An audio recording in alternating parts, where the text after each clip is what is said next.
नमस्कार दोस्तों, इस वीडियो में हम आपके लिए मैथ का वीवीआई ऑब्जेक्टिव क्वेश्चन लेकर आ चुके हैं और ये ऑब्जेक्टिव क्वेश्चन बोर्ड परीक्षा के लिए बहुत इंपॉर्टेंट है। अच्छे से आपको याद कर लेना है और जो लड़के मैथ में कमजोर है, जिनका मैथ कमजोर है, वे खास तौर पर वीडियो एकदम पूरा देखना है, एक एक क्वेश्चन को, क्योंकि आज के बाद से आप लोगों को ये नहीं कहना है कि मेरा मैथ कमजोर है। पूरा वीडियो देखोगे ना, मेरा मैथ का हर एक वीडियो अपलोड करूँगा तो मैथ एकदम तगड़ा हो जाएगा, ये मेरा गारंटी है। ओके, तो देखिए पहला नंबर क्वेश्चन बहुत इंपॉर्टेंट है। यहाँ से 2 नंबर के भी प्रश्न आते हैं। माध्य, माध्यिका और बहुलक के बीच जो सही संबंध होता है उसको याद रखना है। और सही संबंध आपका जो ऑप्शन नंबर सी में दिया है ना, बहुलक बराबर 3 गुणे माध्यिका -2 माध्य। माध्यिका को पता है क्या कहते हैं? माध्यिका को माध्यक भी कहते हैं। तो एग्जाम में ना माध्यिका की जगह पर माध्यक भी रहे तो कहना कि वही आपका आंसर होगा। ठीक है, तो बहुलक बराबर 3 गुणे माध्यिका या फिर 3 गुणे माध्यक -2 माध्य। तो सी नंबर वाला आंसर आप लोगों को याद रखना है। ये याद रखिएगा क्योंकि इस पर 2 नंबर का भी क्वेश्चन पूछेगा, फॉर्मूला बस याद रखना।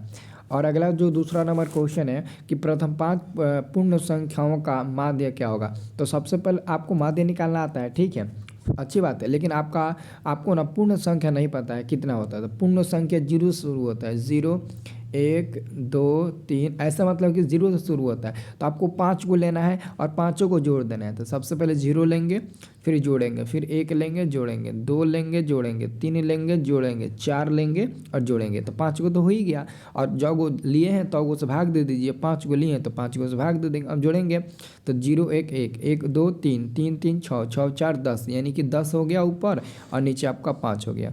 ये कई बार में कट जाएगा? 2 बार में कट जाएगा। तो 5 दूने के 10, 2 बार में कट गया, यानी कि बी नंबर वाला सही उत्तर मिल जाएगा। बी नंबर मिल जाएगा ना सही उत्तर, देख लीजिए आपका बी नंबर वाला मिल जाएगा ना। अब देखिए अगला क्वेश्चन आपका तीसरा नंबर है। तो ये भी बहुत इंपॉर्टेंट क्वेश्चन है। ये क्वेश्चन आपका तीसरा नंबर है। संचयी बारंबारता वक्र कहलाती है। ये भी आपका जो सांख्यिकी पार्ट है ना, उसी पार्ट के ये क्वेश्चन है। तो इसका आंसर पता है क्या याद रखना है? आप लोगों को तोरण याद रखना है। याद नहीं है तो पूरा रट लीजिए, आंसर यही होगा। ये बहुत सटीक मैं आपको क्वेश्चन बता रहा हूँ, आपको ईजी लगेगा अच्छी बात है, लेकिन बहुत सटीक का ये क्वेश्चन है। अगला आपका 4 नंबर क्वेश्चन है। एक सिक्का को उछालने पर एक चित्त आने की प्रायिकता होगी। एक बाबू सिक्का है, एक मानते हैं आपके पास एक का सिक्का है। जब इस सिक्का को उछालोगे तो हो सकता है कि हेड आएगा, नहीं तो हो सकता है कि टेल आएगा, मतलब कि 2 को परिणाम मिलेगा। लेकिन कह रहा है कि चित्त आने की प्रायिकता, तो चित्त यानी कि एक ही बार टेल आएगा और टोटल परिणाम आपका 2 है। तो 1/2 कर देना, 1/2 कर देना। बस एक उसी का कहेगा, हेड कहेगा या फिर टेल कहेगा, चित्त या पट कहे, 1/2 ही पर टिक लगाना है आप लोगों को। ठीक है, अगला आपका क्वेश्चन देखिए, ये आप लोग को पेयर याद रखना है, ये गलत मत करना, बहुत लड़के गलती कर देते हैं। क्वेश्चन यदि किसी घटना की प्रायिकता पीई हो तो इनमें से कौन सा संबंध सही है? आप लोग गलती मत करना, क्योंकि हम पूछते हैं कि प्रायिकता का मान क्या होता है, तो आप लोग बताते हो सर जी प्रायिकता का मान 0 से बड़ा और 1 से छोटा होता है। तो आप गलत बताते हो। 0 से बड़ा 1 से छोटा बताओगे तो आंसर आपका ए नंबर मिल जाएगा, लेकिन ए नंबर कभी होगा नहीं। आपका आंसर पता है क्या होगा? ऑप्शन नंबर बी होगा, क्योंकि बी नंबर में पी जो है ना, प्रायिकता का मान जो है ना, वो 0 या 0 से बड़ा होता है। और 0 या 0 से बड़ा, तो 0 या 0 से बड़ा, और उधर 1 या 1 से छोटा। तो 0 से लेंगे 0.1 0.2, ऐसे मतलब कि जाएंगे कहाँ तक? 1 तक जाएंगे। लेकिन अगर आप बोल देंगे 0 से बड़ा 1 से छोटा, तो 0 से बड़ा पता है क्या होता है? 0 से बड़ा 0.1 होता है, 0.2 होता है, और 1 से छोटा उधर 0.9 होता है। मतलब कि आप 0 और 1 छोड़ दिए हो। तो आपका कहना गलती है। आपका कहना तब सही होगा जब कहेंगे कि प्रायिकता का मान 0 या 0 से बड़ा 1 या 1 से छोटा होता है, तब आपका कहना बिल्कुल सही होगा। ओके, इस बात पर ध्यान देना, नहीं तो बहुत गलती हो सकता है। अगला क्वेश्चन 6 नंबर है। यदि किसी वर्ग का विकर्ण 16√2 सेंटीमीटर है तो वर्ग की भुजा क्या होगा? देखो, वर्ग का जो विकर्ण होता है ना, विकर्ण वो होता है √2 होता है। क्या होता है? √2 गुणे भुजा होता है। और बराबर में आपको ऑलरेडी उसका विकर्ण 16√2 दे दिया है। तो √2 से √2 काट देंगे और ए बराबर हमारा भुजा मिल जाएगा 16 सेंटीमीटर, और यही 16 सेंटीमीटर आपका भुजा हो जाएगा। बी नंबर वाला सही उत्तर मिल जाएगा। ठीक है, अब देखिए अगला क्वेश्चन। किसी बारंबारता बहुलक होता है। किसी बारंबारता, तो बारंबारता का जो बहुलक होता है ना, वो अधिकतम बारंबारता को देखता है, यानी कि सी नंबर आपका सही जवाब मिल जाएगा। 7 का सी नंबर सही जवाब मिल जाएगा। अधिकतम बारंबारता वाले को देखता है। शाम को सबको एक क्लास करना है, बहुत इंपॉर्टेंट क्लास चलेगा, 1.5 घंटे का 2 गो, ठीक है। अगला क्वेश्चन है, माध्यक का 3 गुना और माध्य के 2 गुना का अंतर कहलाता है। माध्यक का 3 गुना, माध्यक का 3 गुना, देखो अभी मैंने इस पर एक क्वेश्चन बताया था। माध्यक का 3 गुना यानी कि 3 माध्यक, तो माध्यक का 3 गुना हो गया, और अंतर मतलब माइनस, और माध्य का 2 गुना, तो 2 और माध्य करेंगे, 2 माध्य करेंगे तो क्या मिल जाएगा, मतलब कि माध्य का 2 गुना। तो ये बराबर में क्या होता है, ये बराबर में आपका बहुलक ही ना होता है। अभी तो मैंने फार्मूला लिखवाया, ये बराबर में क्या होता है, तो बहुलक ही ना होता है। तो आपका आंसर मिल जाएगा सी नंबर, बहुलक ही होता है, इसको याद रखना।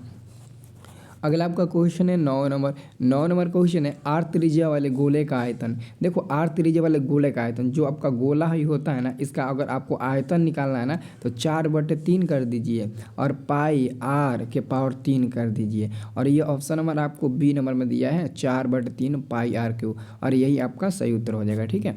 अब देखिए अगला क्वेश्चन, जो लोग हमारा फ्री वाला एक ग्रुप है नहीं ज्वाइन किए होंगे, फ्री वाला व्हाट्सअप ग्रुप है, उस फ्री वाला व्हाट्सअप ग्रुप में आप लोग ज़रूर ज्वाइन हो जाइएगा। सभी लोग हमारा फ्री वाला व्हाट्सअप ग्रुप जरूर ज्वाइन करिएगा, ताकि वहाँ पर आप लोगों को पीडीएफ या फिर एग्जाम में हेल्प मिल सके। वो वाला ग्रुप जरूर ज्वाइन करना, ठीक है। अब अगला क्वेश्चन पूछा है, आर त्रिज्या वाला अर्धगोले का आयतन।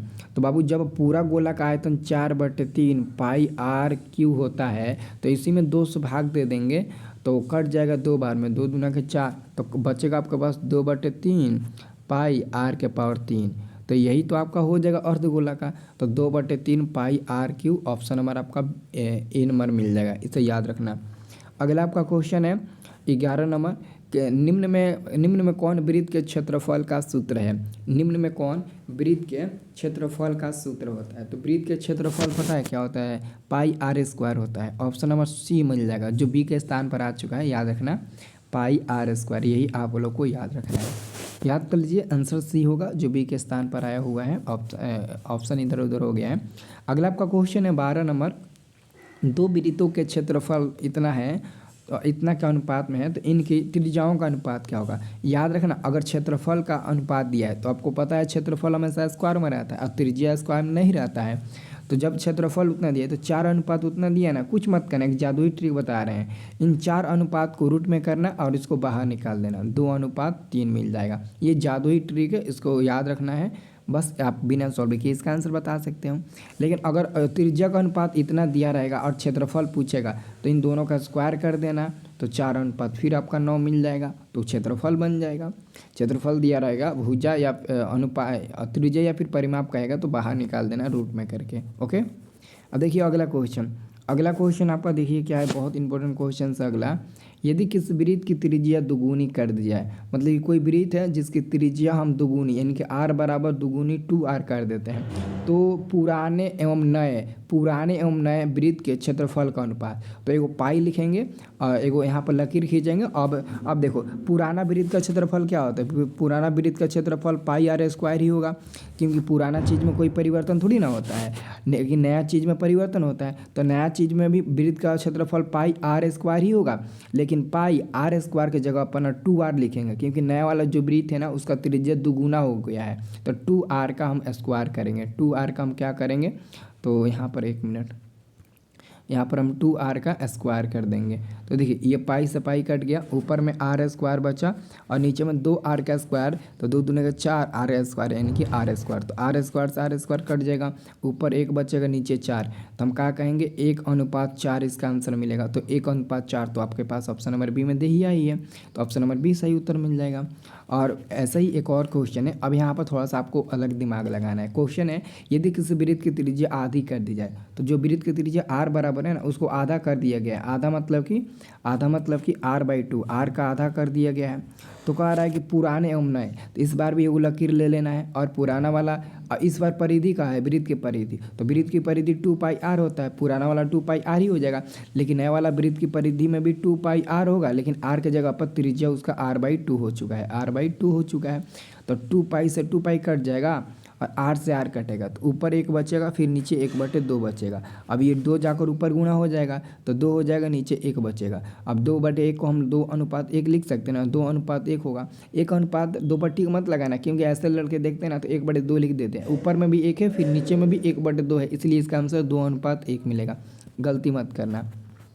अगला हमारा क्वेश्चन है 15 नंबर। 15 नंबर क्वेश्चन है, यदि किसी वृत्त की त्रिज्या तिगुनी कर दी जाए तो आर बराबर आप तिगुनी यानी कि 3r कर दो। फिर कह रहा है कि नए एवं पुराने वृत्त के परिधियों का अनुपात। तो आपको वृत्त की परिधि निकालना है, तो पहले नया कह रहा है तो नया वाला 2πr होगा, लेकिन r को हम लोग 3r करेंगे क्योंकि नया वाला कह रहा है। तो नया वाला में वृत्त की त्रिज्या आपका कितना हो चुका है, 3r हो चुका है। और पहले नया कह रहा है, फिर बाद में पुराना वाला, तो 2πr पुराना वाला नीचे ही लिख दीजिए, ये आपका कट जाएगा। फिर 2π से 2π कट जाएगा, r से r कट जाएगा, ऊपर में 3 बचेगा, नीचे में 1, मतलब कि 3:1 इसका आंसर मिलेगा। ऑप्शन नंबर सी हो गया ना। अब देख लीजिए अगला क्वेश्चन 16 नंबर क्वेश्चन है, कोण थीटा वाले त्रिज्या खंड का क्षेत्रफल। तो θ/360 डिग्री πr², आपका आंसर मिल जाएगा। ऑप्शन नंबर क्या मिल जाएगा, डी नंबर। θ/360 डिग्री πr², आपका डी नंबर सही उत्तर मिल जाएगा, ऐसे याद रखना। अगला आपका क्वेश्चन है 17 नंबर, यदि किसी वलय की बाहरी और भीतरी त्रिज्याएं आर तथा कैपिटल आर एवं स्मॉल आर है तो वलय का क्षेत्रफल, रिंग समय तो अंगूठी उसी का क्षेत्रफल निकालना है।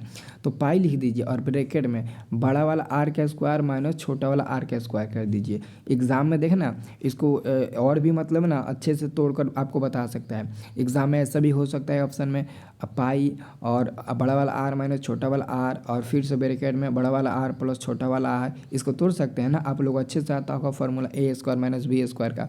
तो तोड़ कर इतना आपका कर देगा। ऑप्शन नंबर एक्चुअली में अभी बी पर ही टिक लगाइए, देख लेना एग्जाम में हो सकता है कि कहीं ऐसा भी दे सकता है।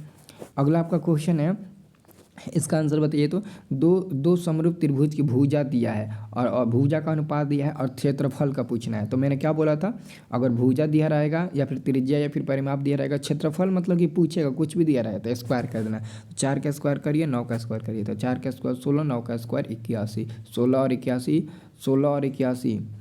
देखो बाबू 16 और 81 डी नंबर में दिया है, ये 91 नहीं होगा 81 होगा। देखो यहाँ पर 81 बना लेना, वो गलती से मैंने ना टाइपिंग में वहाँ पर 91 आ चुका है, 16 और 81 होगा। बहुत लोग कहेंगे सर जी 81 16 नहीं होगा उल्टा, नहीं वो करेंगे तो गलती हो जाएगा। कभी गलती से भी वो काम मत करना, मैं जो बता रहा हूँ वही करना। 16 और 81 ही आंसर याद रखना।